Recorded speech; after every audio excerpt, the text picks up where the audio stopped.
जैसी खुशियों की बारिश करता क्यों तू मुहासे, जिसमें है थोड़ी खुशियाँ उसमें है थोड़े गम।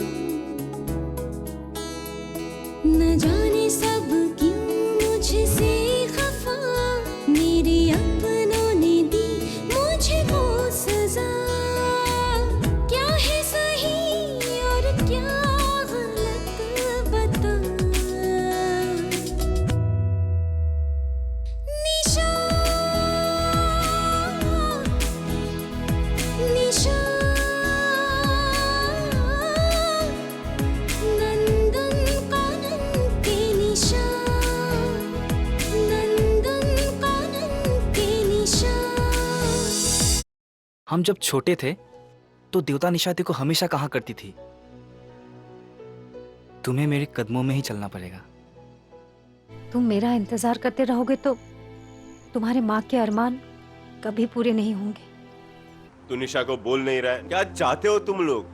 मुझे लगा कि तूने अपनी शादी के लिए बचा के रखे हैं। देख, मेरी शादी को भी काफी वक्त है। अब तो पुलिस को बुलाना ही पड़ेगा। आप बुलाओ, पुलिस बुलाओ, मुझे भी बहुत कुछ कहना है। आप दोनों फिर से शुरू हो गए। एक दूसरे पर शक करने से कुछ फायदा नहीं है। बेटा, तुम कहो तो एक बार सौरभ की माँ से बात करूं?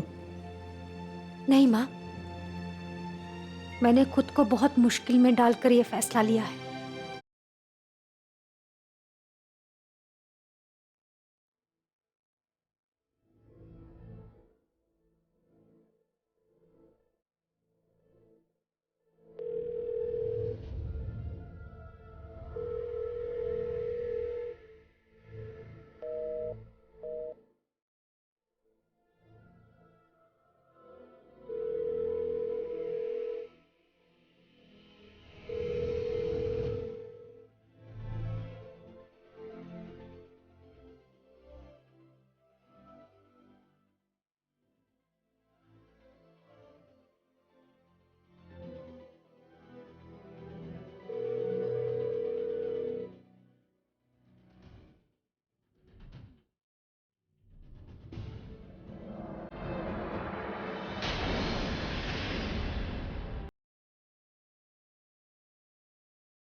तू पागल हो गई है? किसने कुछ कहा तुझे? कैसी बातें कर रही है?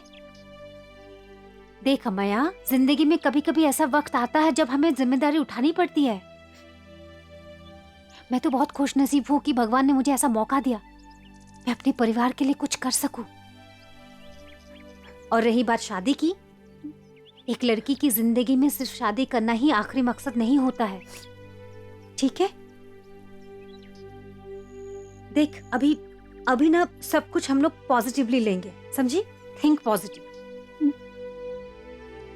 और हाँ अंजलि, तूने जेरोक्स करने के लिए दिया था ना, भूल गई ना? ओह सॉरी दीदी।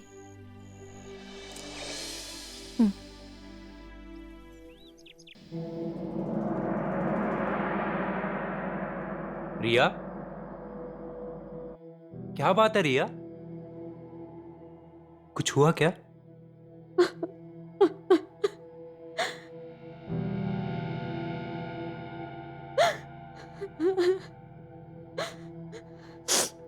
भैया मुझे माफ कर दो,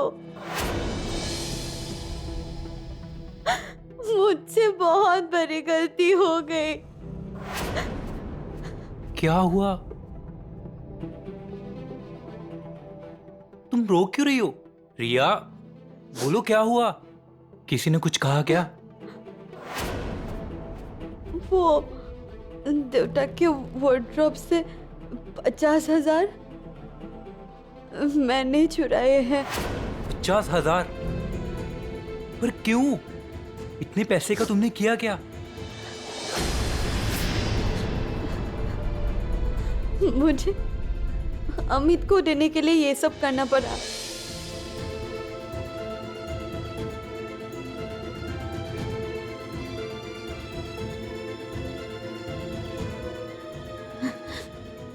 कौन अमित?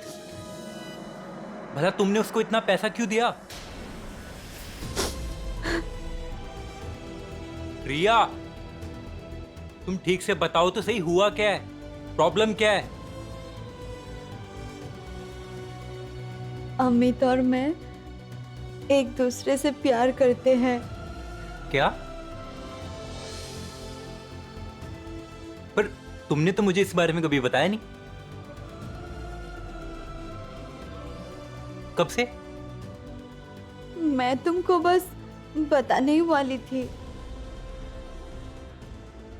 सोचा था सही टाइम आने पर पूरी बात बताऊंगी, पर क्या? और ये पैसों का क्या मामला है? अमित बेंगलोर से एमबीए करके आया है और अच्छे से नौकरी की तलाश में है। अब कुछ छोटा मोटा जॉब कर रहा था। उसे एक अच्छे जॉब के लिए पैसों की जरूरत पड़ी थी और उससे मुझे हेल्प मांगा था। उस इंसिडेंट के बाद ना सिमरन ने मुझे कांटेक्ट किया ना मैंने उसे। लेकिन तुमने जब बताया कि मेरा नंबर तुम्हें उससे मिला है तो मैं हैरान हो गई। कुछ 1 ही महीने पहले मैं उसे बेंगलोर में मिला था और मैंने ही तुम्हारे बारे में उससे पूछा, लेकिन तब मुझे उसने ये सब नहीं बताया था और तुम्हारा नंबर मैंने जब उससे मांगा उसने दे दिया। लेकिन अब मुझे उस इंसिडेंट के बारे में सोचकर बुरा लग रहा है। उस हालत में एक अनजान शहर में तुमको छोड़कर उसने बुरा किया। एक्चुअली गलती मेरी ही थी। मुझे ही उसके बातों में आकर घर वालों से झूठ बोलकर उसके साथ जाना नहीं चाहिए था। तुम लोगों की बातों में बहुत जल्दी आ जाती हो, बहुत जल्दी ही यकीन कर लेती हो दूसरों की बातों में। ये बात तुम मुझे पहले भी बता चुके हो।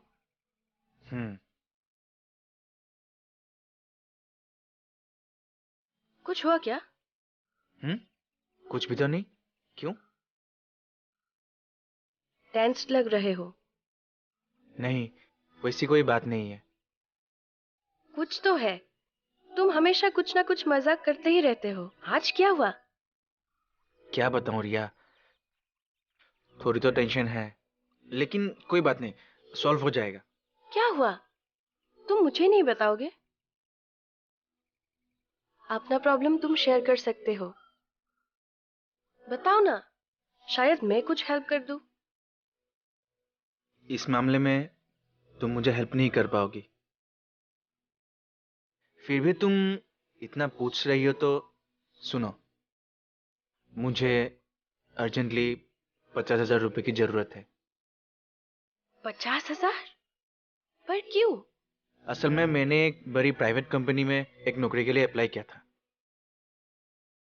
एक पहचान के जरिए। बहुत अच्छा पोस्ट है और मैं सिलेक्ट भी हो गया, लेकिन वो लोग अब 50,000 रुपये मांग रहे हैं। लेकिन उसमें कोई लॉस नहीं है।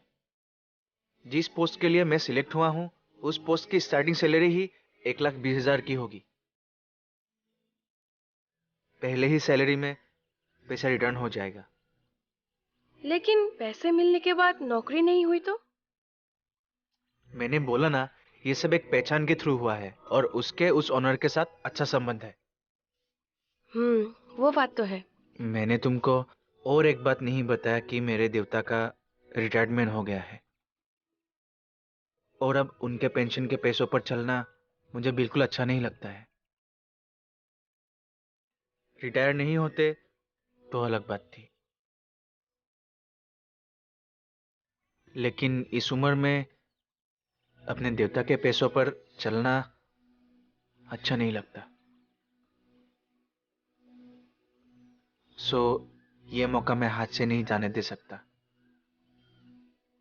लेकिन मेरे पास उतना पैसा भी नहीं है कि मैं उन लोग को दे सकूं, और देवता से मांगना तो छोड़ ही दो। पैसा कब तक देना पड़ेगा?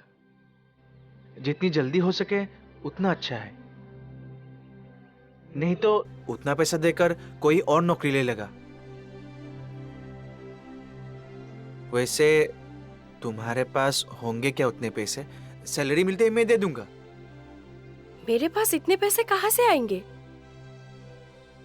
हाँ, वो भी बात सही है। मैंने सोचा कि इतने बड़े चाय बागान की ओनर की बेटी होने की वजह से तुम्हारे पास काफी पैसे होंगे। ऐसी बात नहीं है। एक्चुअली देवता इन मामलों में थोड़ा सा प्रैक्टिकल है और अपनी जरूरत के हिसाब से वो हमें पैसा देते हैं।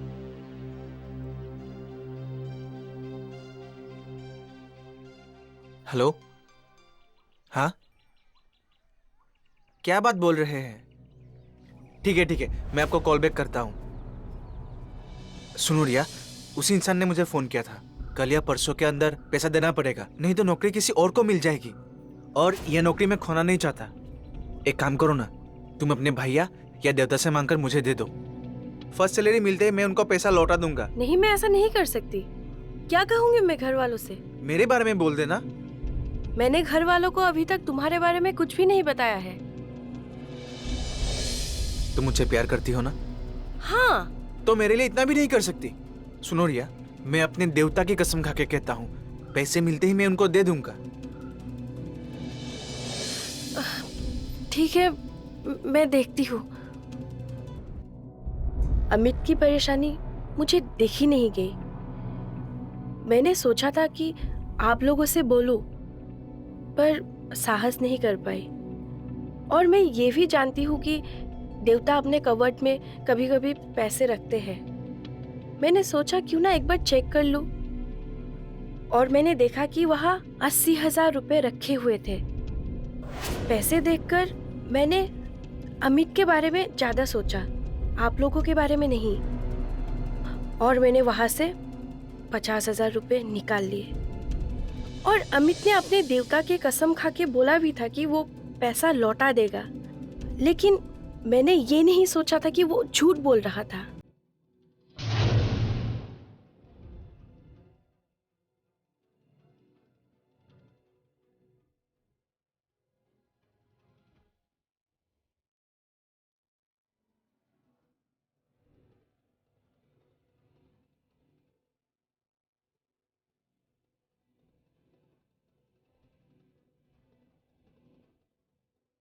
तुम आ गई?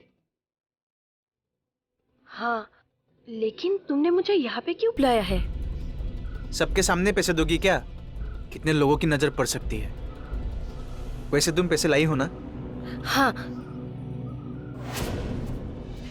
ये लो पूरे 50,000। थैंक यू सो मच रिया। तुम नहीं जानती तुमने मुझ पर कितना बड़ा एहसान किया है। लेकिन तुम पैसे टाइम पे वापस कर देना, नहीं तो मैं बहुत बड़ी प्रॉब्लम में फंस सकती हूँ। ऑफ कोर्स रिया, मुझ पे यकीन है ना? यकीन है, और इसीलिए तो बहुत बड़ी रिस्क लेकर ये तुम्हारे लिए लाई हूँ। भरोसा रखो मुझ पर, टाइम पर लौटा दूंगा। मैं तुम्हें और देवता को बोलने ही वाली थी, लेकिन अमित ने मना कर दिया।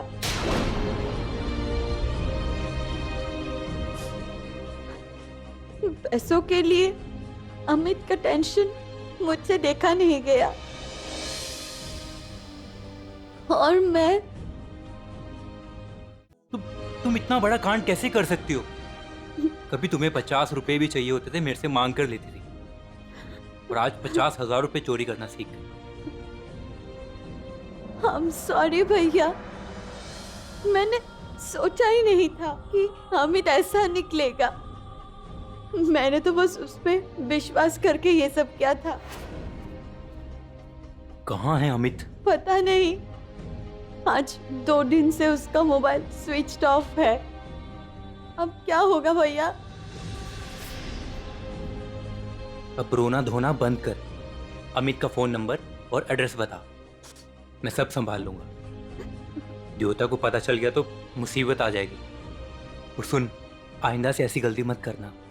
कोई भला अपने घर में चोरी करता है क्या? I'm sorry भैया, दोबारा ऐसी गलती कभी नहीं करूंगी। राजू, तेरा दिमाग खराब हो गया है क्या? 25 नई कुर्सियों का नुकसान करके लेके आया है तू। तुझे पता है कि कुर्सी की कीमत क्या थी? तो कुछ बोलता क्यों नहीं? इसका पैसा देगा कौन? हाँ? सर मैंने भी कहा था, लेकिन उस दिन जो सिंगर था ना, बाबू मैना, उसने ऐसा प्रोग्राम किया, सारा का सारा पैंडल ही टूट गया। हर कोई नाच रहा था, क्या नाच रहे थे।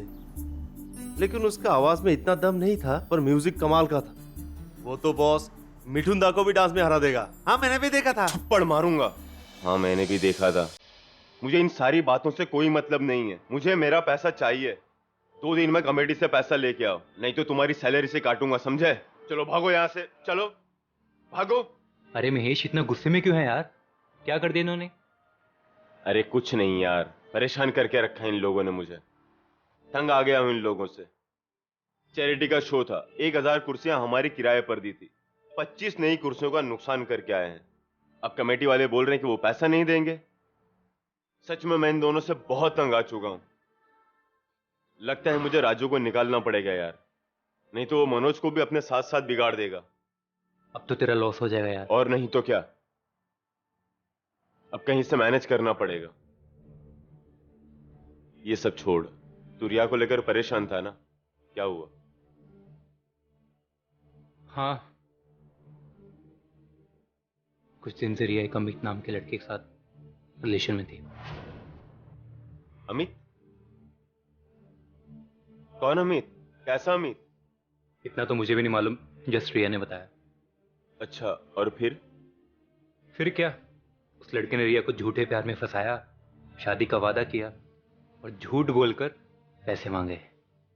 और रिया ने उसकी बातों में आकर बिना सोचे समझे उसको 50,000 रुपए लेकर देती है। 50,000? कहां से लाई वो 50,000? घर से लिए, देवता के पैसे थे। बिना पूछे उसने चुपके से उसको दे दिए। वो बोला कि काम होते उसको वापस कर देगा। मतलब रिया ने घर में चोरी की? फिर क्या हुआ?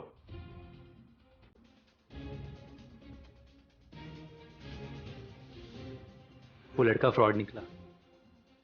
मतलब वो पैसा लेकर भाग गया? पैसा लेने के बाद से ही उसका फोन स्विच ऑफ है। रिया से भी कोई कांटेक्ट नहीं किया। और रिया ने घबराकर मुझे सब कुछ बताया। उसका बहुत सदमा पहुंचा यार।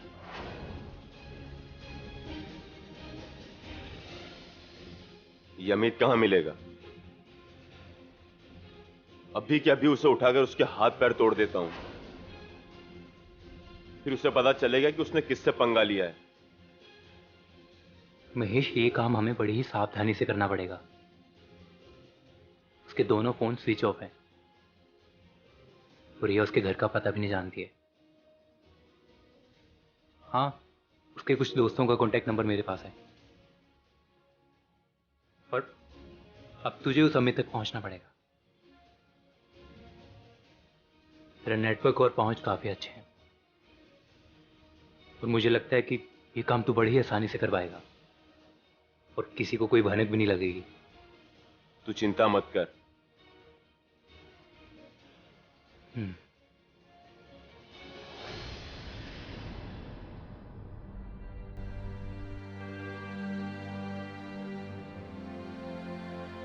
सौरभ, सौरभ, उठ जाओ बेटा, दोपहर होने को है। क्लिनिक नहीं जाना है क्या? इतना बड़ा हो गया है, अभी भी बच्चों वाली हरकत। एक बार बुलाने पर ये लड़का कभी नहीं उठता। सौरभ, सौरभ बेटा, उठ जाओ बेटा, उठ जाओ। माँ, थका हुआ हूँ, प्लीज थोड़ी देर और सोने दो ना। सूरज सर पर चढ़ चुका है। दोपहर का खाना खाने के लिए भी लोग बैठ गए होंगे और तुम और सोने की बात कर रहे हो। चलो उठो। माँ, लंबा सफर था और एक दिन में अप डाउन करना था तो टायरिंग हो गया, ये तो आप भी जानती हो। पर तुम कब आए? मुझे पता ही नहीं चला। तुमने दौड़ बेल भी नहीं बजाया, खाना भी नहीं खाया, जैसे रखा था वैसा ही पड़ा हुआ है। माँ, भूख नहीं थी और पता था कि लेट आऊंगा तो इसलिए डुप्लीकेट चाबी लेके गया था। अच्छा किया। वो निशा के घर वाले कैसे हैं? ठीक है। शादी की बात निकली थी क्या? हाँ, निकली थी। भगवान का लाख लाख शुक्र है। शादी की डेट के बारे में कुछ बोले क्या? माँ, आप इस शादी के बारे में भूल जाओ। मतलब ये तुम क्या कह रहे हो? तुम कुछ भी कहोगे और मैं सब बात मान लूंगी? मुझे सिर्फ एक बार कोशिश कर लेने दो, चाहे आखिरी बार के लिए ही सही। मुझे दूर से बात करनी होगी। मैं चाय कल पी लूंगा सबके साथ, और ये कौन सी नई बात है? हम तो हमेशा एक साथ ही रहते हैं। अरे तेरे फेवरेट समोसे 2 मिनट में खा के निकल जाना। आजा। तुम पागल हो गए हो? मैं तुम्हारे साथ हमेशा रहूंगी। निशा और सौरभ दोनों पढ़े लिखे हैं, समझदार है, अपने रिस्पॉन्सिबिलिटी को जानते हैं। वो उनकी जिम्मेदारी मेरे ऊपर है और उनके लिए क्या अच्छा है क्या अच्छा नहीं है मुझे अच्छे से मालूम है। माँ, मैं चलती हूँ। जा, स्कूल के लिए देर हो रही है। क्यों ऐसी खुशियों की बारिश करता क्यों तू मुहासे, जिसमें है थोड़ी खुशियाँ